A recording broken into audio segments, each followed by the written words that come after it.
¿Son las emociones las que dictan nuestras decisiones financieras? Me gusta ir de compras. Me gusta mucho ir de compras. ¿O las calculamos racionalmente según nuestro propio interés? Si crees eso, puedes creer que los cerdos vuelan. Se trata de un enconado debate científico con repercusiones en el mundo real. Hablaremos de lo rápido que está cayendo el mercado. El crack o desplome de 2008 estuvo a punto de hundir la economía mundial. $1 billón en inversiones hipotecarias que se han hundido. Ese crack es relevante porque la ciencia económica no puede explicarlo. Es un insulto sin sentido. Varios asombrosos experimentos revelan que no fue algo que deba sorprendernos. Fue causado por nuestra psicología. Esos experimentos muestran que nos comportamos de un modo extraño cuando se trata de dinero. Es un impulso casi irresistible. Pero no todos están de acuerdo. Decir que las personas sienten emociones no significa nada. No pagaré más que en la apertura. ¿Qué sucede cuando dos fuerzas poderosas chocan? Siguen siendo las emociones las que impulsan los mercados.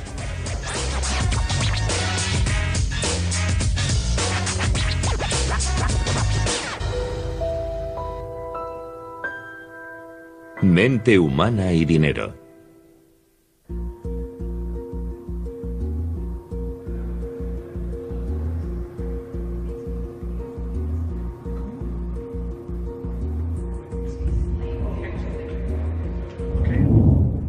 Vale, ¿preparados? Este insólito experimento desafía todos nuestros conceptos sobre el dinero.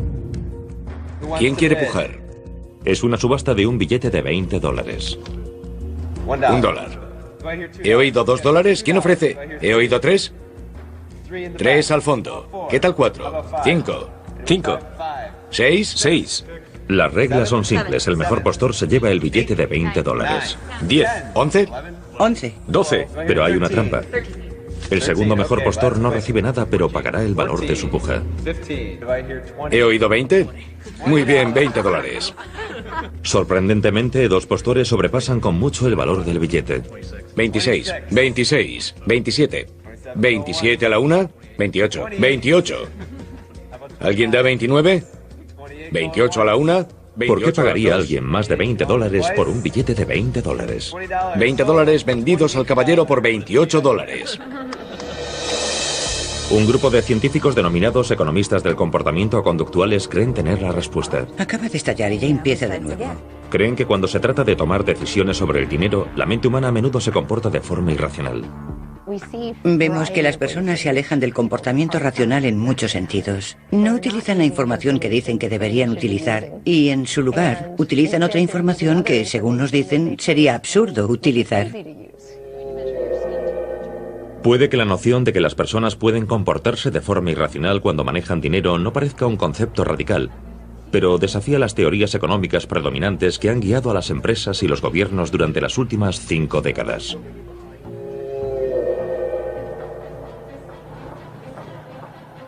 El núcleo intelectual de esta filosofía se encuentra aquí, en la Universidad de Chicago. De este campus han salido más ganadores del Premio Nobel de Economía que de cualquier otra institución del mundo. Casi todos ellos comparten un concepto. Cuando se trata de dinero, las personas son muy racionales. Gary Becker es uno de los adalides de esta perspectiva. Nuestra teoría más poderosa, y creo que es la teoría más poderosa de las ciencias sociales, considera la economía una teoría del comportamiento racional a nivel individual. Esa es la teoría en la que nos basamos. ¿Qué es la economía? John Cochrane, catedrático de la Universidad de Chicago, es otro de los grandes defensores de este modelo racional de la economía. ¿Y cómo lo hacemos? Comenzamos pensando en la gente y en cómo se comporta, en el comportamiento de las personas. ¿Qué quieren? ¿Qué hacen para conseguirlo? Se trata de un modelo propuesto por primera vez hace 200 años por el padre de la economía, Adam Smith, en su libro La riqueza de las naciones. Fue el pionero de la economía del mismo modo que Newton y Galileo lo fueron de la física. En cierto modo, definió nuestro campo y dio con algunos de los conceptos básicos que la gente que trabaja en su propio interés en los mercados puede combinar para lograr resultados maravillosos. ¿A qué se refería Adam Smith al hablar de comportamiento racional y de comportamiento egoísta? Pensemos en una persona normal del mundo actual. Calcula constantemente formas de aumentar su riqueza. Según Adam Smith, las personas son racionales, egoístas incluso, así que es una racionalidad muy restringida. Antes de pagar por algo, calcula exactamente cuál es su valor para él, ya sea un trayecto en taxi o comprar acciones. Su objetivo siempre es no pagar un centavo más de lo que debe. Y aunque tiene emociones, nunca lo desvían de su propio interés financiero. Para Smith, el comportamiento racional de los individuos es una mano invisible que mantiene estable toda la economía. Lo condensó todo y consiguió resultados que son muy modernos. Los economistas lo han modificado un poco con los años. Pero Adam Smith dio con la idea básica.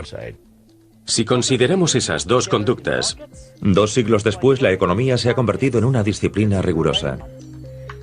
después de haber comprendido la conducta y haber pensado en los mercados donde las personas interactúan entre sí, entendemos las predicciones de ese modelo a partir de los hechos. Y las ideas de Smith sobre cómo las personas racionales toman decisiones financieras se expresan hoy en ecuaciones matemáticas precisas.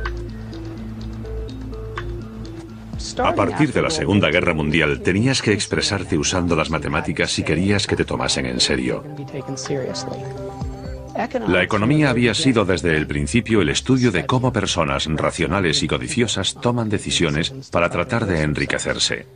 Y resulta que podemos encontrar formas muy elegantes de expresarlo matemáticamente.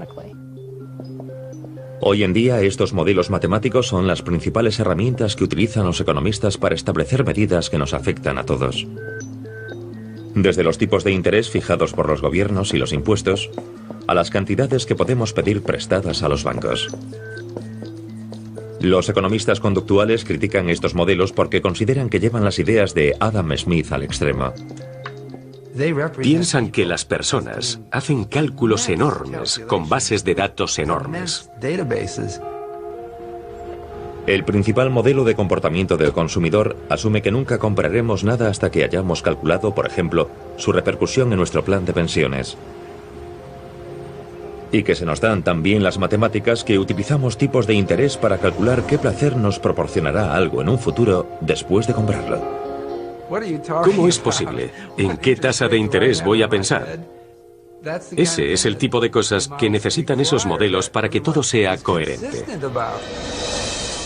Los economistas racionalistas admiten que en realidad las personas no hacen esos cálculos y recurren al conocido argumento como si... En los manuales de economía nunca se lee "las personas se comportan de esta manera", sino que se comportan como si lo hiciesen. No estamos diciendo que en el mundo real las personas hagan esos cálculos. Lo único que decimos es que se comportan como si lo hiciesen. Los economistas conductuales como Richard Thaler no están convencidos. Para defender la teoría económica, los economistas pusieron como ejemplo a los jugadores expertos de billar. Puede que no sepan nada sobre física o trigonometría, pero juegan como si supiesen. Eso es ridículo. Pensemos en una jugada fácil como esta. Creo que podré meterla. Un experto la metería y yo he conseguido meterla, pero supongamos que quiero meter esta bola en esta tronera.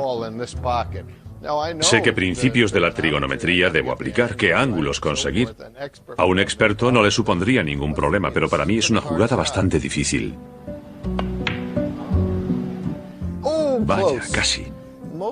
La mayoría no somos jugadores expertos de billar. Cuando las personas se enfrentan a problemas difíciles, cometen errores. En el centro de todos los modelos racionalistas se encuentra una fe inquebrantable en el libre mercado. La idea es mantener la regulación y la interferencia del gobierno al mínimo, tanto en nuestras compras cotidianas como en los gigantescos mercados financieros de Wall Street. Los economistas racionalistas creen que el aumento de la riqueza en todo el mundo en los últimos 30 años es un triunfo del libre mercado. Consiguió que unos 1.000 millones de personas superasen el umbral de la pobreza. Me refiero a los que vivían con $1 o $2 al día. Esa es la verdadera pobreza, y consiguió que esas personas superasen esos límites. ¿Qué diablos pasa en Wall Street? Luego llegó el crack de 2008. Los inversionistas nunca han visto nada igual. El mercado de valores cae más del 40%. Los operadores del Dow Jones solo pueden mirar asombrados y no me extraña. Los operadores están frenéticos esperando a ver hasta dónde cae el Dow Jones. Y el comportamiento financiero aparentemente irracional se convierte en la norma. Vemos la rapidez con la que se desploma este mercado. 14 billones de dólares de fondos invertidos por los americanos desaparecen. El pánico se ha apoderado de Wall Street este lunes. El miedo se apodera de los mercados. La bolsa ha sufrido uno de sus peores días en varios años. Y los expertos financieros se ven obligados a considerar algo hasta ahora impensable. No habíamos visto nada igual desde la Gran Depresión. Un parón en la economía mundial. Me estremezco al pensar... ¿Qué pasaría si todo se detuviese? Las consecuencias serían inimaginables. Hambrunas, guerras, conflictos, desempleo a nivel global. Todos están retirando los fondos de sus bancos. El mundo retrocedería 100 años. Tal vez más. El caos parece socavar décadas de teorías económicas. Los economistas no lo vieron venir. Eso no deja en buen lugar a la economía. Y tampoco deja en buen lugar a los mercados. Este mercado necesitó 5 años para subir y ha bajado un 40% en una sola semana. El crack hace que se ensanche la brecha entre los economistas racionalistas y los conductistas o conductuales. Hablamos de un Armagedón financiero. El crack es relevante porque muchas de las conductas que llevaron a él no son explicadas por la economía. Lo siento, pero ese es un argumento totalmente vacuo. Es un insulto sin sentido.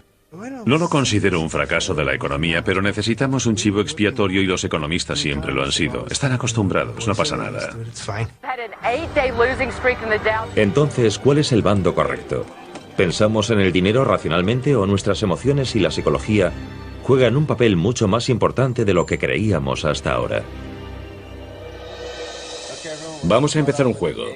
Como el caso del billete de $20 vendido por 28. ¿He oído $1? $1. ¿Alguien da 2? 2. Según el modelo racionalista, nadie pagaría $28 por un billete de $20. ¿Alguien da 6? 6. Financieramente, pagar por algo más de lo que vale no puede ser positivo para nadie. 10. La subasta es un experimento clave de la economía conductual. Está diseñado para ser una trampa, en la que caes si no piensas más allá de un par de pasos. 11. 12. Lo que hace que las pujas sigan subiendo es el deseo emocional de ganar. 14. 15. ¿He oído 20? Y el miedo a ser el perdedor hace que suban aún más. 23. 24. 25. Y nadie quiere ser el cobarde del grupo. 26. 27 a la 1. 28. 28. $20 vendidos al caballero por $28. Menuda ganga. Y tú me debes $27. Nadie querría volver a jugar a eso.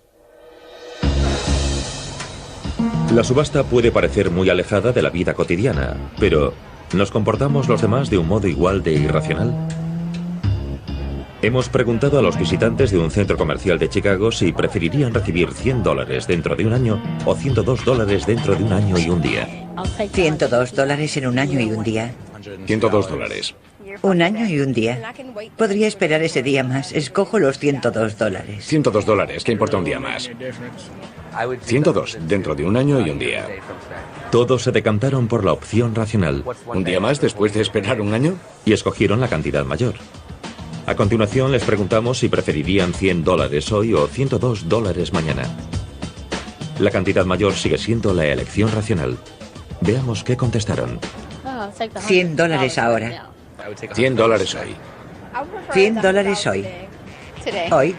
$100 hoy. El deseo de una recompensa rápida $100 hoy. supera su propio interés racional. Según el llamado sesgo de inmediatez, si tenemos la opción de conseguir algo ahora mismo, es muy tentador intentar conseguirlo. Los economistas conductuales creen que este sesgo podría explicar por qué ahorramos menos de lo que deberíamos. Y hay otros factores psicológicos que influyen en nuestras decisiones. Tenemos esta botella de vino. En este experimento a los estudiantes se les pide que pujen por una botella de vino. La economía racionalista sugiere que calcularán cuidadosamente lo que vale para ellos. Pero antes de comenzar la puja se les pide que escriban los 2 últimos dígitos de su número de la Seguridad Social en su hoja de pujas.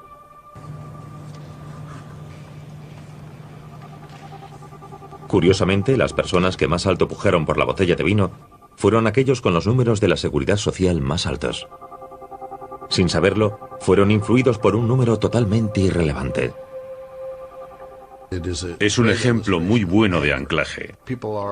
La gente se queda anclada en cierto número, aunque se trate de un número cualquiera como los 2 últimos dígitos de su número de la Seguridad Social. Es un impulso casi irresistible.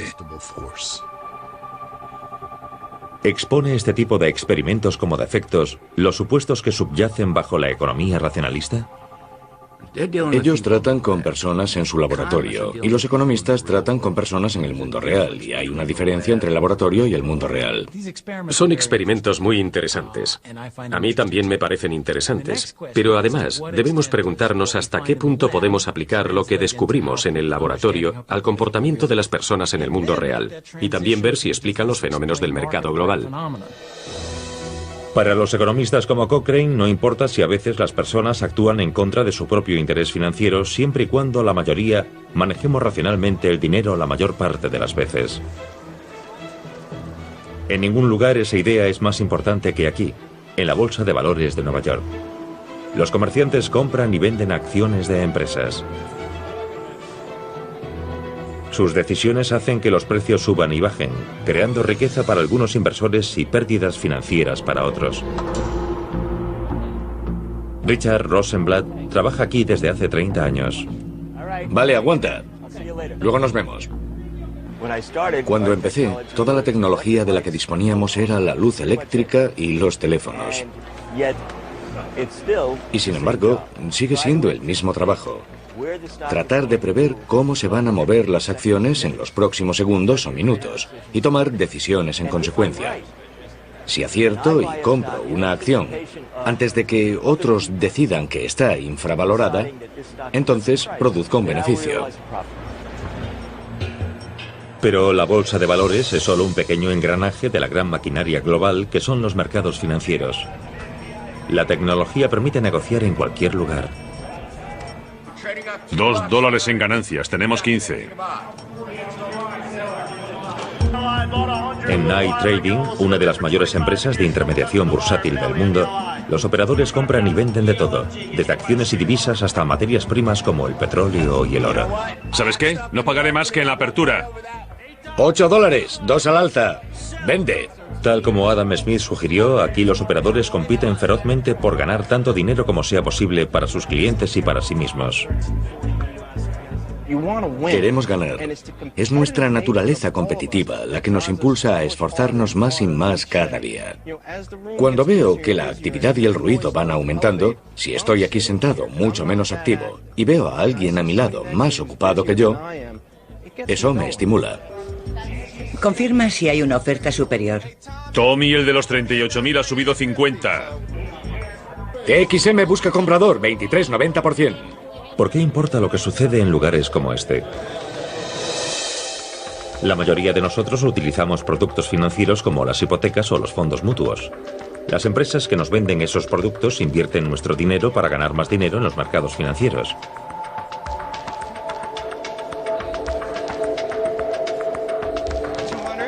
Si los operadores logran beneficios para esas empresas financieras, estas podrán ofrecernos hipotecas más baratas y mejores rendimientos de los fondos mutuos. El resultado es una red de dinero que nos conecta a todos. Está construida sobre un modelo económico según el cual a menudo la mayoría de nosotros y de los operadores nos comportamos racionalmente. Pero, ¿y si ese modelo del comportamiento humano no fuese correcto? Las acciones se han disparado en el mejor día del Dow Jones en 2 años. En 2005, la economía racionalista parece haber dado resultado. Vivimos buenos tiempos desde hace varios años. El mercado inmobiliario ahora mismo está en racha. Muchos piensan que este boom va a continuar. Los ingresos se han multiplicado por 8. Hacía tiempo que nuestro horizonte económico no era tan brillante. Los agentes inmobiliarios viven una auténtica fiebre del oro. El economista Robert Shiller no está tan seguro. Me parecía que había cierta autocomplacencia y una percepción dominante de que aquello no podía ir mal. Cree que este boom es un espejismo. El mercado inmobiliario ha alcanzado nuevos límites y precios nunca vistos. Sobre todo le preocupa una cosa: la vivienda. Los precios de la vivienda han subido un 6% cada año durante décadas. En 2005 en algunos lugares se está subiendo hasta un 25%. Era un rendimiento muy anómalo. La idea de que el precio de la vivienda siempre sube hizo que muchos pensasen que habían encontrado la panacea de las inversiones. Miles de personas han acudido a una convención de 2 días para aprender a convertir las inversiones inmobiliarias en beneficios personales. Shiller cree que los Estados Unidos están sufriendo una obsesión irracional. Es la mayor subida de la historia. Predije un ajuste a la baja que podía causar una enorme crisis financiera y una recesión mundial. Durante la gira promocional de uno de sus libros, advierte de los riesgos. El economista Robert Shiller ha publicado un nuevo libro titulado Exuberancia irracional. Entramos en una especie de estado de ánimo en el que los precios aumentan sin cesar y se percibe un gran entusiasmo. Es una exuberancia irracional. Los economistas racionalistas ignoran sus advertencias.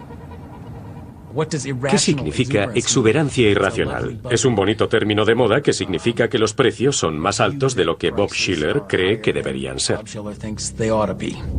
Bob, que es amigo mío, siempre se ha mostrado pesimista sobre los precios. Se intensifica el debate sobre si el aumento del precio de la vivienda es el resultado de una obsesión o de cálculos racionales. Las familias no se comportaban de forma irracional. Las cuotas eran muy bajas y también los tipos de interés. Así que tomaban una decisión racional, sobre todo porque esperaban que los precios siguiesen subiendo. Las instituciones financieras comparten la convicción de que el precio de la vivienda seguirá subiendo. Otorgan hipotecas nunca vistas y las principales autoridades financieras del país se muestran optimistas. La economía de los Estados Unidos ya ha sufrido antes episodios similares sin experimentar descensos significativos en el precio medio de la vivienda en el país. El precio de la vivienda ha aumentado casi un 25% en los últimos 2 años. A nivel nacional, este aumento de precios refleja las sólidas bases de la economía. Esta confianza no es solo una corazonada compartida. Se basa en los modelos ampliamente aceptados de la economía racionalista. Esos modelos se construyen suponiendo que las personas son como calculadoras que observan el rango de resultados posibles y sus riesgos y lo sopesan todo. En 2005, los modelos económicos presuponen que los consumidores calcularán sus hipotecas con mayor cuidado. Los economistas asumen que no debería preocuparnos que algunas personas firmen hipotecas del 95 o el 100% o hipotecas de riesgo porque solo las firmarán después de haber hecho todos los cálculos pertinentes.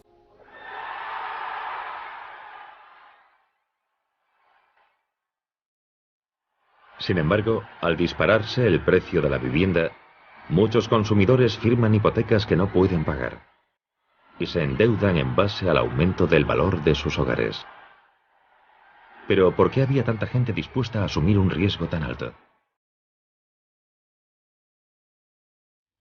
Los investigadores de la Universidad de Stanford en California han dado con una posible respuesta.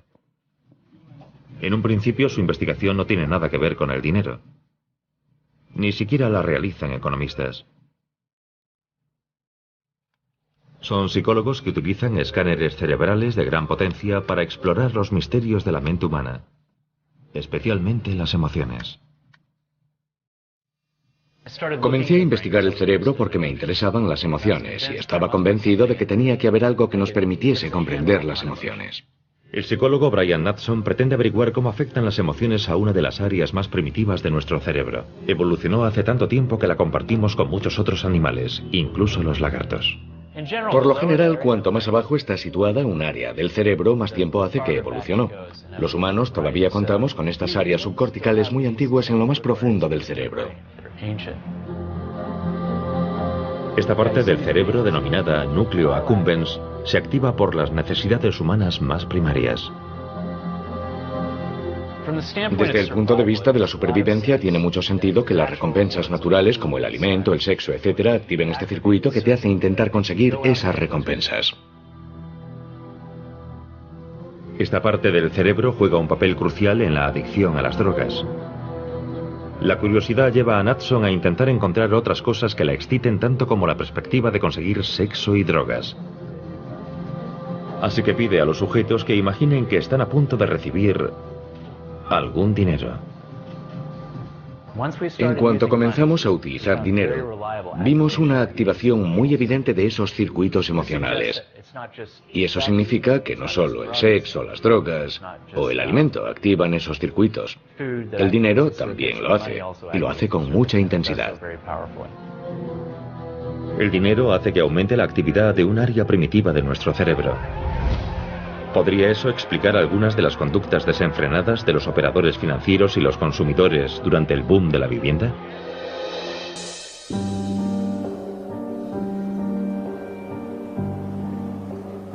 El aumento del precio de la vivienda es un ejemplo de un fenómeno denominado burbuja especulativa. Los precios de un activo financiero se disparan de repente y siguen subiendo. Robert Shiller cree que es la excitación emocional lo que las impulsa. Lo que ocurre es que a medida que crece la burbuja, más y más personas entran en ella. Y lo hacen impulsadas por la envidia que sienten hacia los que presumen de haber ganado más dinero del que ganó el otro trabajando todo el año anterior. Y por un momento piensas, no puede ser. Pero luego piensas, quizá me equivoqué y debería participar en eso.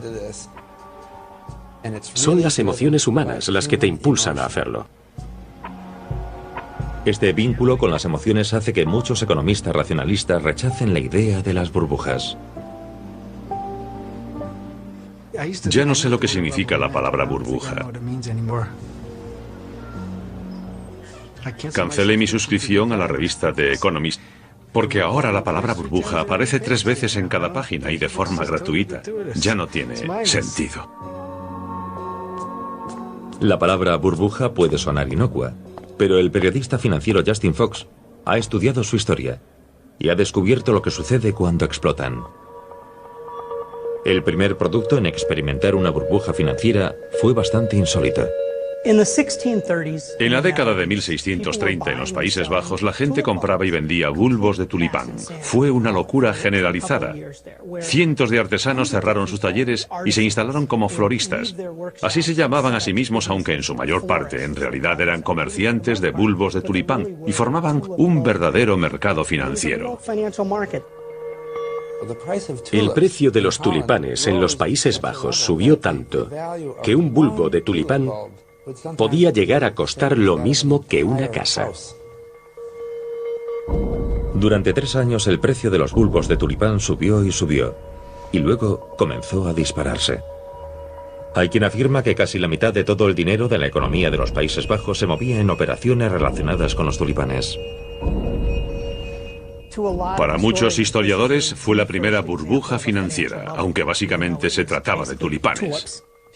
La gran mayoría no los compraban porque les gustasen los tulipanes, sino porque pensaban que su precio subiría y podrían venderlos a otra persona a un precio mayor.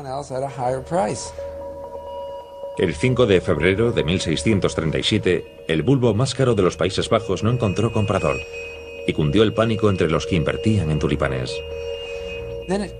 La burbuja revienta porque los precios empiezan a caer. Y luego caen todavía más y empiezas a pensar, recuerdo que dudaba que los tulipanes pudiesen valer tanto. Quizá debería dejar todo esto cuanto antes. Todos empiezan a bajar los precios y todo se desploma. A medida que los precios caían, muchos ciudadanos relevantes se encontraron en bancarrota. Algunos historiadores calculan que la economía de los Países Bajos tardó una generación en recuperarse. Desde entonces han explotado muchas burbujas, pero la más famosa ocurrió en los Estados Unidos.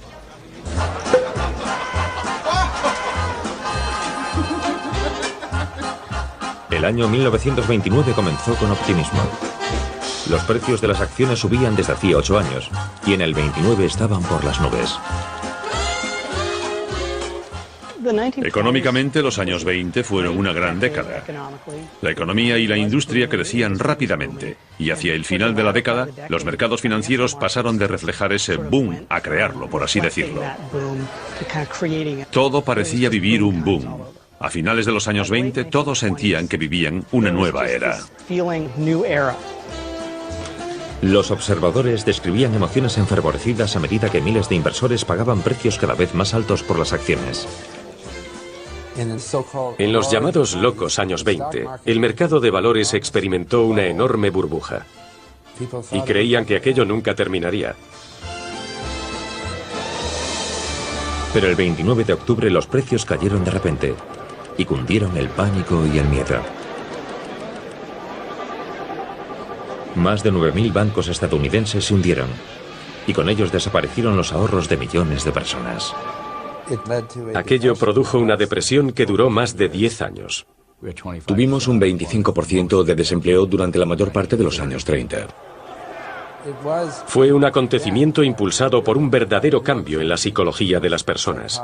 Pasaron de ser muy optimistas y positivos en los años 20 a ser pesimistas en los años 30. El concepto de la influencia de las emociones en el auge o el declive de la economía se popularizó durante los años 30 debido a la obra del reputado economista británico John Maynard Keynes.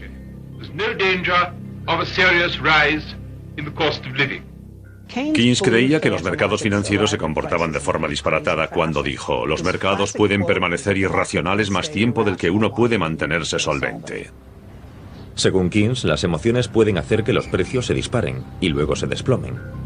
Y para proteger la economía de las peligrosas burbujas, los mercados deberían estar firmemente regulados por el gobierno. Keynes, sin embargo, nunca pudo explicar exactamente cuál era ese mecanismo. Keynes nunca fue más allá de algunas opiniones confusas y no llegó hasta un modelo matemático preciso. Y por eso Keynes fue rechazado por la profesión.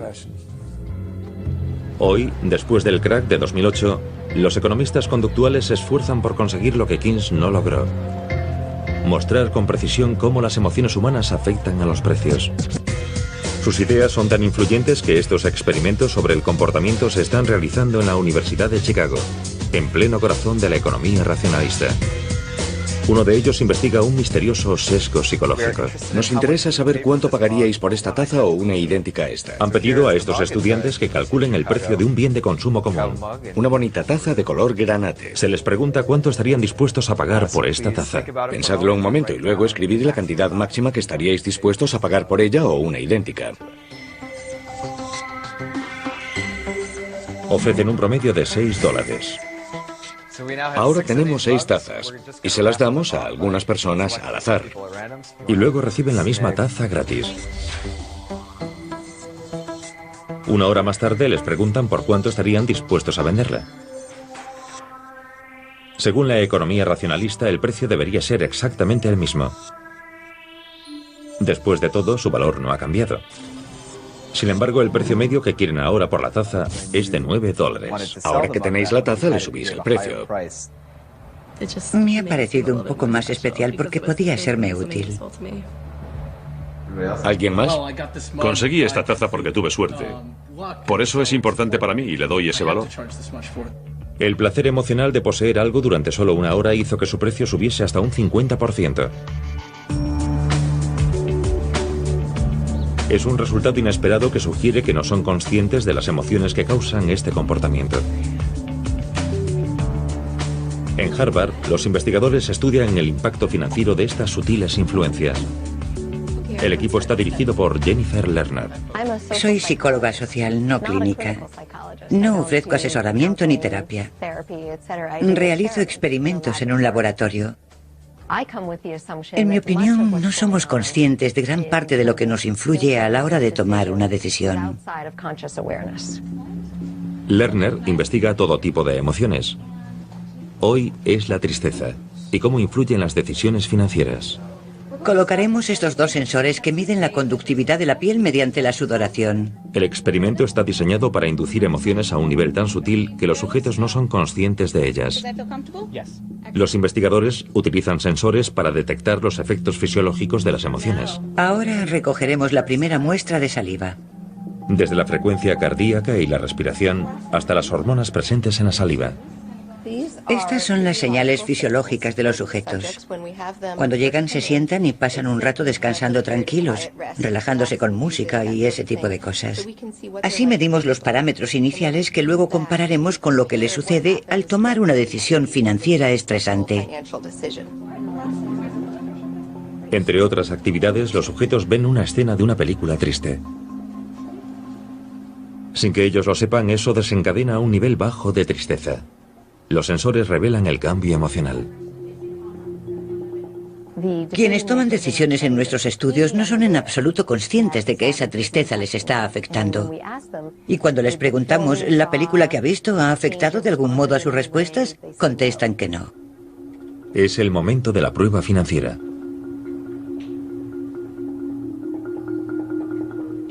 Los sujetos deben tomar varias decisiones financieras. Después se les pregunta cuánto pagarían por un producto de consumo. En este caso, una botella para llevar agua. Lerner compara sus respuestas con las de un grupo que no ha visto las imágenes tristes. Este es un ejemplo de un sujeto en condiciones neutrales. Nos dice que le gustaría comprarla por $2.50. Y eso contrasta con los datos de un sujeto que se siente triste y está dispuesto a pagar $10 para conseguir la botella. Es un ejemplo muy representativo de que nuestra valoración de algo aumenta cuando estamos tristes. Si la tristeza puede llevar a la gente a pagar 4 veces más por una botella de agua, ¿qué sucede con cantidades mayores? Los experimentos se han realizado con cantidades de dinero elevadas, $1000, etc. Y lo que vemos es que estos resultados se amplían, incluso cuando se trata de grandes cantidades. Si las emociones influyen en los precios a nivel individual, ¿qué ocurre con los mercados y la economía en general? Según la economía racionalista, están motivados por el interés individual. Pero según Robert Shiller, esto ignora algo obvio. Los humanos somos animales empáticos, excepcionalmente empáticos. No solo comunicamos ideas, comunicamos emociones. Eso es lo que significa empatía. No es compadecerse de otra persona, sino sentir lo mismo que ella. Sé lo que estás experimentando porque la misma sensación que tú sientes está también en mi cuerpo. El mercado inmobiliario está en racha. Si Shiller está en lo cierto, ¿podría la empatía explicar cómo el optimismo saltó del mercado inmobiliario a los mercados financieros como un contagio social? El mercado inmobiliario ha alcanzado nuevos límites y precios nunca vistos. Entre los operadores profesionales se da por hecho que los estados de ánimo afectan por oleadas a los mercados. El mercado es la suma de las percepciones de miles de personas sobre el futuro. Si esas personas ven el futuro con optimismo, el mercado sube.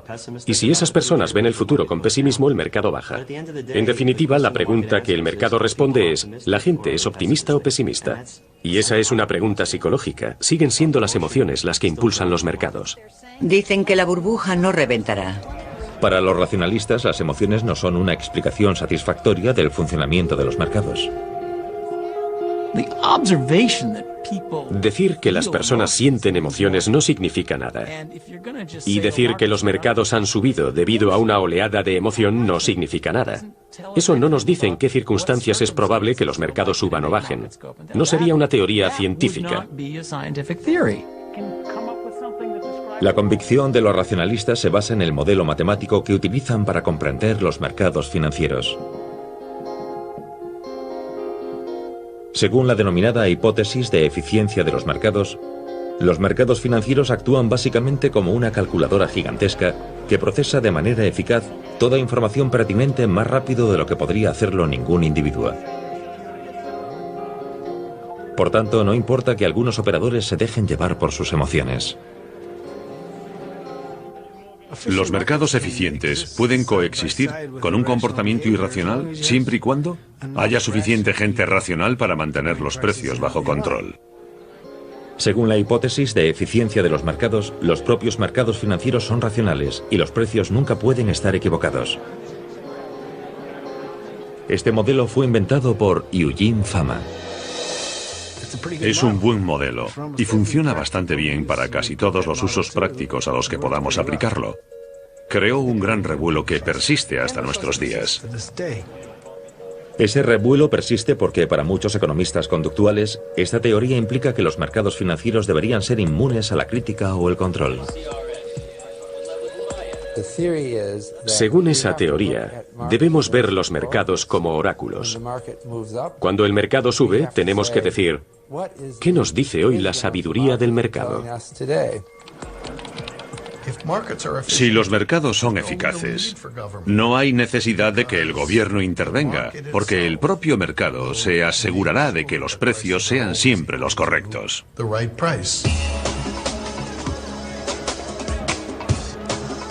En lugar de la regulación, los racionalistas creen que los mercados darán con sus propios mecanismos para controlar los riesgos. Y así lo han hecho. El primero fue inventado aquí, en la Bolsa Mercantil de Chicago, donde los operadores manejan continuamente enormes sumas de dinero. Soy operador independiente y opero con mi propio dinero, entre 50 y 100 contratos cada vez. Básicamente eso supone un contrato de entre 50 y 100 millones de dólares. Aquí los operadores ganan dinero asegurando a otras personas contra los riesgos, incluidos los productores de panceta de cerdo y de naranjas. Mucho antes de que esta naranja llegase a ser una naranja, el agricultor tuvo que cultivarla. No sabe cuál será el precio de la naranja cuando ésta llegue por fin al mercado 10 meses después. ¿Conseguirá un beneficio? Como protección, los agricultores firman seguros contra la caída del precio de las naranjas. En este mercado nunca verás una naranja pasar de manos de un operador a otro. Y sin embargo, se ha producido una transacción de naranjas en un mercado invisible. Se trata de un mecanismo de transferencia de riesgos. Cuando era el presidente de la Bolsa Mercantil de Chicago, Leo Melamed tomó esa idea de las naranjas y la aplicó a los activos financieros. En un contrato pasó a denominarse un derivado.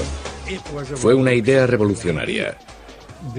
Los de la junta directiva me miraron como si estuviera medio loco. ¿De qué estás hablando? ¿En la Bolsa Mercantil de Chicago? ¿Donde comerciamos con panceta de cerdo? Estás loco, Melamed. Te vas a cargar esta bolsa. Si a alguien le preocupa que un activo financiero como una divisa o una acción pueda bajar de repente, ahora puede comprar un derivado que le paga si eso sucede. Todo el mundo utiliza una u otra forma de derivados financieros para asegurar los riesgos que corren. Los derivados son tan útiles que van más allá del intercambio mercantil. Y con menos supervisión adquieren nuevas y complejas formas. Incluso hay algunos creados para asegurar los riesgos de la concesión de millones de hipotecas de viviendas. Pero conforme aumentan todos estos riesgos, alguien tiene que evaluarlos. En los modernos templos de las finanzas, el ambiente se parece más al del mundo académico que al de la Bolsa Mercantil de Chicago. Y no es de extrañar. Aquí es habitual que los operadores tengan una licenciatura en matemáticas. La cultura de este negocio ha cambiado. Yo empecé en 1992, no hace tanto tiempo, y en los parques había muchísimos gritos y alaridos y los teléfonos volaban. Hoy los parques son relativamente tranquilos. Nos dedicamos a teclear mucho en los ordenadores y los operadores somos un poco diferentes. Hoy se les suele llamar cuantos, ya que utilizan ecuaciones y estadísticas para cuantificar matemáticamente los riesgos. Solo entonces programan sus ordenadores para realizar operaciones. Hoy los mercados financieros están dominados por el enfoque matemático de los cuantos, que ha sido diseñado para asegurar que los riesgos se evalúen de manera racional y científica.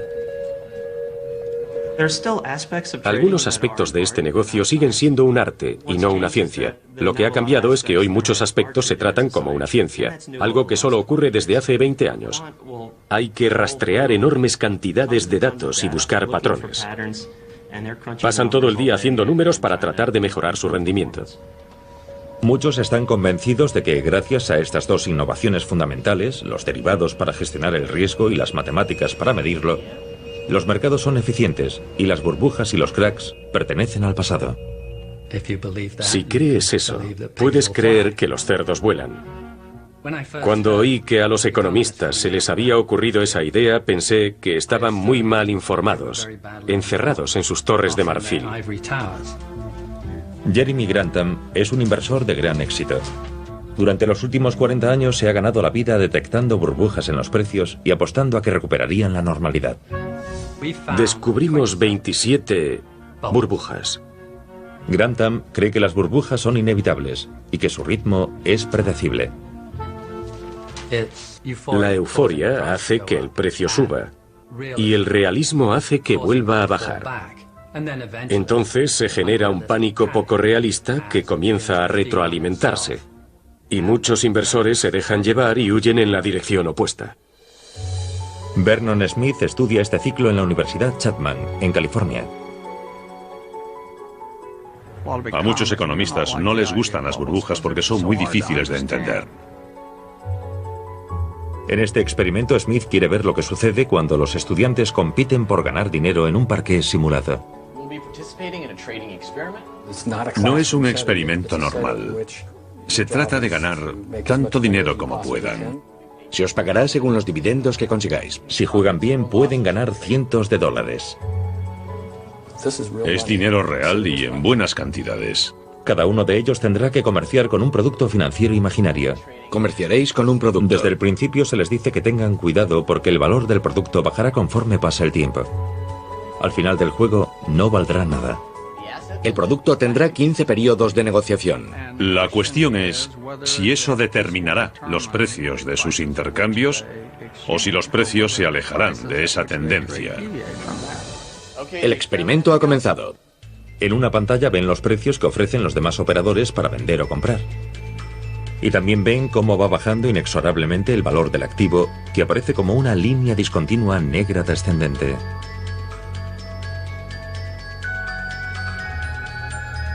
Los precios van aumentando hasta alcanzar el valor real del activo. Y entonces sucede algo extraño. Todos empiezan a arriesgarse. El precio aumenta rápidamente. Con la esperanza de obtener beneficios, ahora negocian muy por encima del valor real. Menuda locura, están muy por encima del valor original. En el frenesí de la compra, los estudiantes están ignorando el hecho de que el producto pronto no valdrá nada. Estamos en la fase 10. Y al final de la fase 15, esos activos no valdrán nada. Conforme se acerca el final, el precio se mantiene muy por encima del valor real. El gráfico tiene ahora la forma clásica de una burbuja. Y cuando los jugadores tratan de salir, nadie quiere comprar. En lugar de ganar cientos de dólares, los estudiantes ven cómo el gráfico se desploma y se quedan con casi nada. Este experimento sugiere que las burbujas pueden ser parte de la estructura de los mercados financieros. Lo hemos hecho cientos de veces. En Chicago, recluté a algunos operadores del mercado secundario y al realizar el experimento nos ofrecieron una espléndida burbuja. Es una burbuja. Los precios suben y de repente se desploman. ¿Cómo pudo un patrón tan simple llevarnos tan cerca de una catástrofe económica? En 2005, mientras los precios de la vivienda ascendían, los mecanismos con los que contaban los economistas racionalistas para mantener los mercados seguros se convirtieron en parte del problema. Las principales instituciones financieras emitían derivados por valor de miles de millones de dólares para proteger a los prestamistas hipotecarios del impago de los préstamos. Y cada vez que creabas uno, podías ganar el 6% del valor total que creabas. Era como una mina de oro. El precio de los derivados se dispara. Y de repente se han convertido en el equivalente de los bulbos de tulipán en el siglo XXI. En pocos días llegan a sumar 60 billones de dólares. Todo eso está bien siempre y cuando los cuantos sigan calculando el riesgo de forma adecuada. Pero según su modelo matemático, los precios en los mercados siempre son correctos. Suponían que los precios de la vivienda seguirían subiendo. Suponían que muy pocas personas dejarían de pagar algunos préstamos muy arriesgados. Básicamente, suponían que ya no habría otro ciclo económico. Observen todas esas casas en venta que no consiguen venderse. Cuando los precios de la vivienda caen, el modelo se rompe. El precio de los derivados se hunde, dejando a las instituciones financieras con deudas de miles de millones de dólares. Los bancos no podían vender esos productos a ningún precio, así que en realidad no valían nada. Temor de un colapso financiero en Wall Street. Poco antes del crack existía toda una estructura intelectual basada en los supuestos de las decisiones racionales. No es fácil decir que el mercado es racional y perfecto cuando es evidente que puede paralizarse y dejar de funcionar.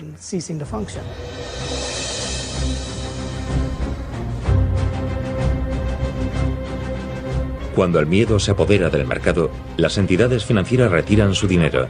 Hoy había sangre en Wall Street. Y se niegan a prestarse unas a otras. Y la incertidumbre conduce a algo que se parece mucho al pánico. Pueden llamarlo pánico, pero para mí es solo un cambio de tendencia.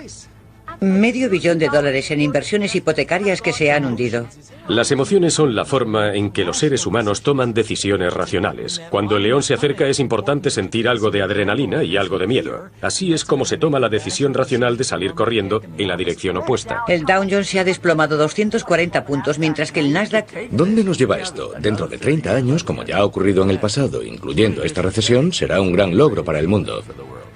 Los que hemos visto el egoísmo de las entidades de crédito, estamos en estado de shock, atónitos.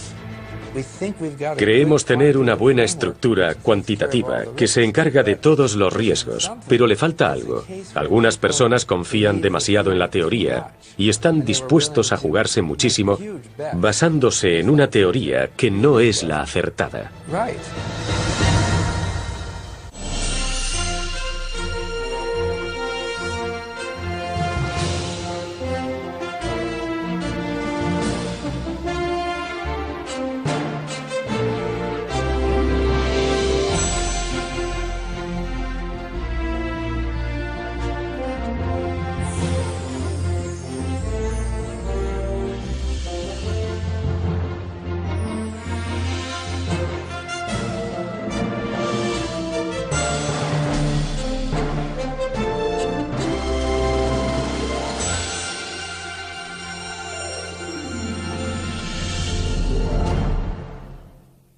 Según nos dicen, sería absurdo utilizar.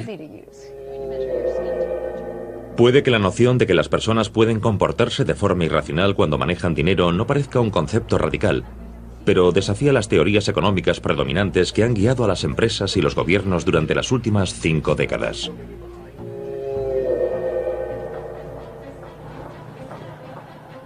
El núcleo intelectual de esta filosofía se encuentra aquí, en la Universidad de Chicago. De este campus han salido más ganadores del Premio Nobel de Economía que de cualquier otra institución del mundo. Casi todos ellos comparten un concepto. Cuando se trata de dinero, las personas son muy racionales. Gary Becker es uno de los adalides de esta perspectiva. Nuestra teoría más poderosa, y creo que es la teoría más poderosa de las ciencias sociales, considera la economía una teoría del comportamiento racional a nivel individual. Esa es la teoría en la que nos basamos. ¿Qué es la economía? John Cochrane, catedrático de la Universidad de Chicago, es otro de los grandes defensores de este modelo racional de la economía. ¿Y cómo lo hacemos? Comenzamos pensando en la gente y en cómo se comporta, en el comportamiento de las personas. ¿Qué quieren? ¿Qué hacen para conseguirlo? Se trata de un modelo propuesto por primera vez hace 200 años por el padre de la economía, Adam Smith. Pues la economía se ha convertido en una disciplina rigurosa. Después de haber comprendido la conducta y haber pensado en los mercados donde las personas interactúan entre sí, entendemos las predicciones de ese modelo a partir de los hechos. Y las ideas de Smith sobre cómo las personas racionales toman decisiones financieras se expresan hoy en ecuaciones matemáticas precisas. A partir de la Segunda Guerra Mundial, tenías que expresarte usando las matemáticas si querías que te tomasen en serio. La economía había sido desde el principio el estudio de cómo personas racionales y codiciosas toman decisiones para tratar de enriquecerse. Y resulta que podemos encontrar formas muy elegantes de expresarlo matemáticamente. Hoy en día, estos modelos matemáticos son las principales herramientas que utilizan los economistas para establecer medidas que nos afectan a todos. Desde los tipos de interés fijados por los gobiernos y los impuestos, a las cantidades que podemos pedir prestadas a los bancos. Los economistas conductuales critican estos modelos porque consideran que llevan las ideas de Adam Smith al extremo. Piensan que las personas hacen cálculos enormes con bases de datos enormes. El principal modelo de comportamiento del consumidor asume que nunca compraremos nada hasta que hayamos calculado, por ejemplo, su repercusión en su libro La riqueza de las naciones. Fue el pionero de la economía del mismo modo que Newton y Galileo lo fueron de la física. En cierto modo, definió nuestro campo y dio con algunos de los conceptos básicos que la gente que trabaja en su propio interés en los mercados puede combinar para lograr resultados maravillosos. ¿A qué se refería Adam Smith al hablar de comportamiento racional y de comportamiento egoísta? Pensemos en una persona normal del mundo actual. Calcula constantemente formas de aumentar su riqueza. Según Adam Smith, las personas son racionales, egoístas incluso, así que es una racionalidad muy restringida. Antes de pagar por algo, calcula exactamente cuál es su valor para él, ya sea un trayecto en taxi o comprar acciones. Su objetivo siempre es no pagar un centavo más de lo que debe. Y aunque tiene emociones, nunca lo desvían de su propio interés financiero. Para Smith, el comportamiento racional de los individuos es una mano invisible que mantiene estable toda la economía. Lo condensó todo y consiguió resultados que son muy modernos. Los economistas lo han modificado un poco con los años. Pero Adam Smith dio con la idea básica. Si consideramos esas dos conductas, 2 siglos después, ¿son las emociones las que dictan nuestras decisiones financieras? Me gusta ir de compras. Me gusta mucho ir de compras. ¿O las calculamos racionalmente según nuestro propio interés? si crees eso, puedes creer que los cerdos vuelan. Se trata de un enconado debate científico con repercusiones en el mundo real. Hablaremos de lo rápido que está cayendo el mercado. El crack o desplome de 2008 estuvo a punto de hundir la economía mundial. $1 billón en inversiones hipotecarias que se han hundido. Ese crack es relevante porque la ciencia económica no puede explicarlo. Es un insulto sin sentido. Varios asombrosos experimentos revelan que no fue algo que deba sorprendernos. Fue causado por nuestra psicología. Esos experimentos muestran que nos comportamos de un modo extraño cuando se trata de dinero. Es un impulso casi irresistible. Pero no todos están de acuerdo. Decir que las personas sienten emociones no significa nada. No pagaré más que en la apertura. ¿Qué sucede cuando dos fuerzas poderosas chocan? Siguen siendo las emociones las que impulsan los mercados.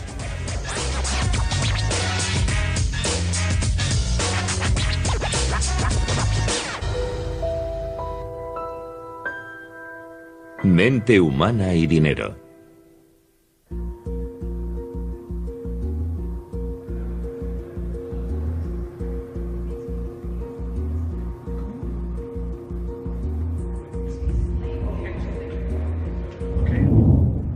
Vale, ¿preparados? Este insólito experimento desafía todos nuestros conceptos sobre el dinero. ¿Quién quiere pujar? Es una subasta de un billete de $20. $1. He oído $2. ¿Quién ofrece? He oído 3. 3 al fondo. ¿Qué tal 4? 5. 5. 6. 6. Las reglas son simples. El mejor postor se lleva el billete de $20. 10. 11. 11. 12. Pero hay una trampa. El segundo mejor postor no recibe nada, pero pagará el valor de su puja. He oído 20. Muy bien, $20. Sorprendentemente, 2 postores sobrepasan con mucho el valor del billete. 26. 26. 27. 27 a la 1. 28. 28. ¿Alguien da 29? 28 a la una. ¿Por qué pagaría alguien más de $20 por un billete de $20? $20 vendidos al caballero por $28. Un grupo de científicos denominados economistas del comportamiento conductuales creen tener la respuesta. Acaba de estallar y ya empieza de nuevo. Creen que cuando se trata de tomar decisiones sobre el dinero, la mente humana a menudo se comporta de forma irracional. Vemos que las personas se alejan del comportamiento racional en muchos sentidos. No utilizan la información que dicen que deberían utilizar y, en su lugar, utilizan otra información que